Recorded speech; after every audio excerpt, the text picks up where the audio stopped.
All right, well, let's segue now into another conversation. And when Honorable joined us, I said he's been attempting to save the world one SIM card at a time. Honorable, let me ask you something before I even lay the premise. Have you re-registered your SIM card? I don't have Ghana card.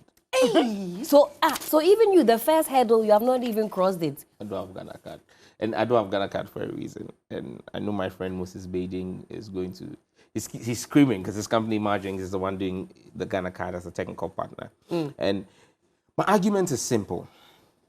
Look, people's fathers, grandparents, woke up at 4 a.m. to go and queue to vote for me to be MP.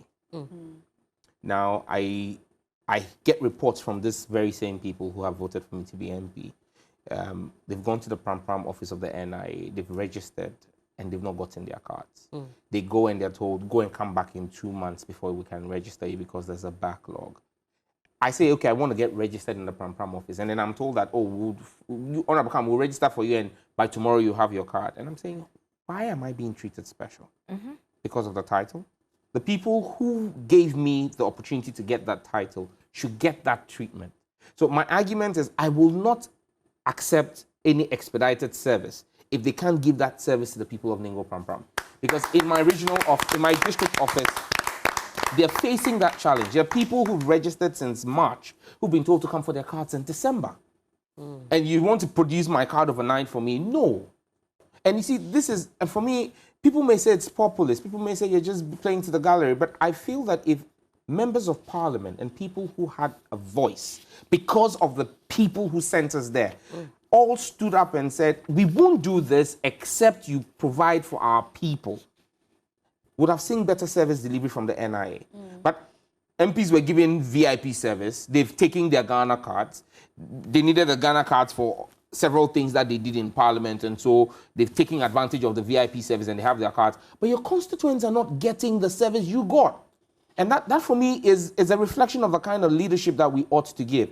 And so on that basis, I don't have a Ghana card. Wow. I've insisted that until the backlog is cleared in my district, I'm not going to be registering. What does it look like at the moment? Is it a big backlog that they're having to deal with, or is it easing up? Well, we're still seeing backlogs that go back as far back as 3-4 months. Wow. Yes. Wow. I mean, you were recently tangoing with the NCA. You have been tangoing with them here and there about the voter ID situation. I mean, Sam, you've been very vocal. I follow you.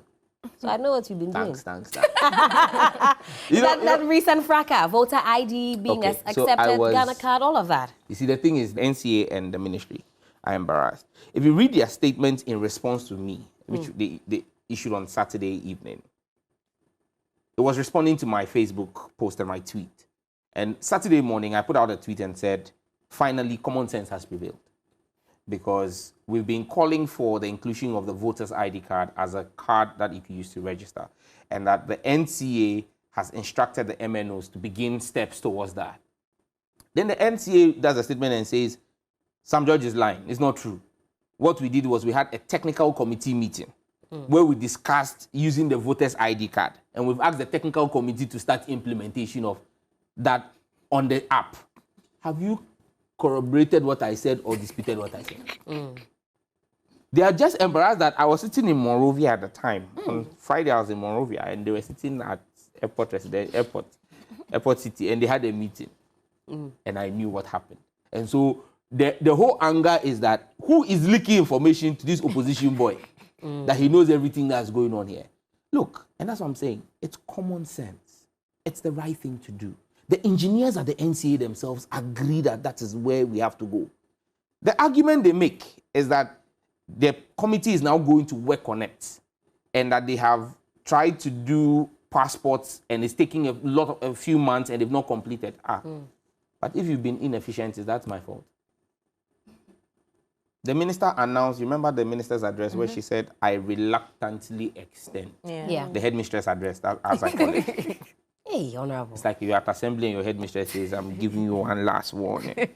You know, she said she's the landlady and we are tenant.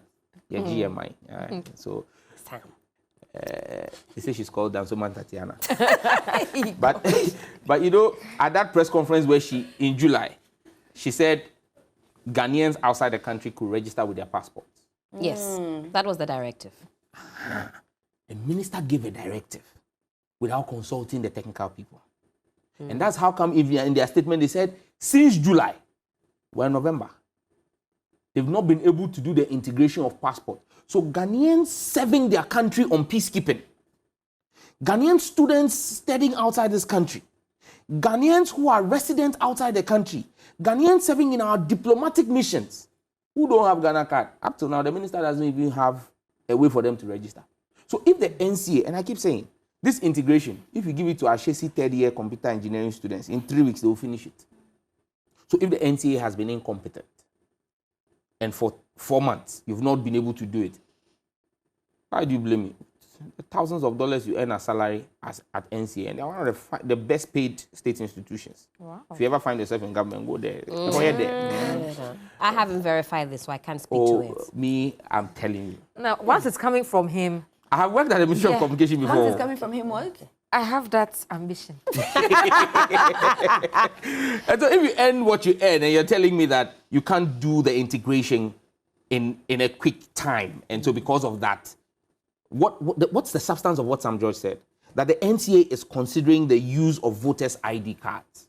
And I have even said, look, if the NCA, and from day one that's been my position, that if the minister allowed the use of passports, voters' ID card and the Ghana card, me, Sam George, I will support a deadline of 3 months. Because if you're a Ghanaian citizen, because don't get it wrong, I'm not against the SIM card registration, and I've always used every platform to ask Ghanaians to go and register.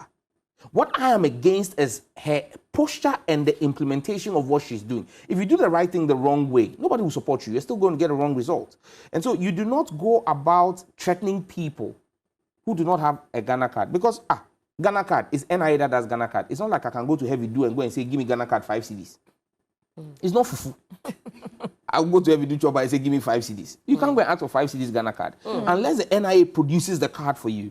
There are people who have, and we supported 9 citizens to go to court to challenge the minister's directive. Yeah. What's going on with that? The case is going to be heard, I think this week.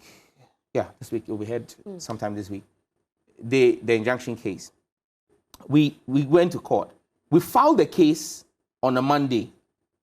On Tuesday, NCA writes to NIA asking them that, hey, these 9 people, is it true that you haven't given them their Ghana cards? NIA says it's true. Wednesday, the 9 citizens that we took to court, they started getting calls from NIA. Please come to NIA head office and your Ghana card is ready. When they got to Ghana card NIA office, they were picked up at the gate, sent to a conference room with air conditioning, served tea and biscuit. The tea had biscuit. Tea and biscuit, and then given their Ghana cards. So that's why I said, then if that's the case, I will go to court for all Ghanaians who are waiting for their Ghana card. Then they start calling everybody and giving them VIP treatment. But it must not come to that. And so for me, it's simply about the implementation. Yeah. If you implement it right, we will support it. We want, but again, let's be clear. Let's not give people the wrong idea. A SIM re-registration exercise is not going to end SIM fraud. It's not going to end SIM fraud. No. There are people who have registered up to even 10 SIM cards. People have registered. That's why I'm saying that they see, we don't want to go there, but even the registration that they are doing. You say it's not foolproof. Well, I've registered, so when my line is still active, Honorable, I don't know. Your line might be cut off. I'll still keep calling you.